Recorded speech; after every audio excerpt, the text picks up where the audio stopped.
श्री स्वामी समर्थ मंडळी, स्वागत आहे तुमचं आजच्या नवीन ब्लॉगमध्ये। मी जात होते आमच्या गावाकडे, म्हणलं देवीचं मंदिर दिसलं, मग म्हणलं दर्शन करून घेऊ। खाली उतरलो दर्शनासाठी। परीचे पप्पा तर कॅमेरा चालू झाला की लगेच तोंड लपवत्या, नको नकोच म्हणत्या। परी बघा कसं चेहऱ्याला मस्त रुमाल गिमाल लावून। मंडळी घाटातून जाताना आहे ना, एकदा तरी मंदिरचं दर्शन घ्यायचं आणि मग खाली जायचं, नाही तर वरती चढायचं असलं तेव्हा पण मनात आलं ना तर पटकन दर्शन घेऊन घ्यायचं। हे बघा इथं मस्त फोटो वगैरे, आता पहिले काहीच नव्हतं इथं, नुसतं ते झोपडे होती आणि ते बाबा बसायची, पण आता आहे ना तिथं फोटो ते ठेवता।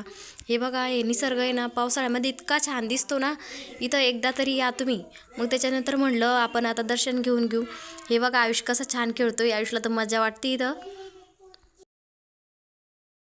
देवदर्शन झालं, मग त्यानंतर मंडळी ही साडी मला माझ्या मम्मीने घेतली। कमेंट करून सांगा कशी वाटली तुम्हाला। मंडळी तुमची इमेज कितीही चांगली बनवण्याचा प्रयत्न केला ना, तरी क्वालिटी समोरच्या व्यक्तीच्या मनाच्या क्लॅरिटीवरच अवलंबून असते बरं का, खरं आहे ना। आपण कितीही प्रयत्न केला ना तर काही ना काही चूक दिसतेच लोकांना।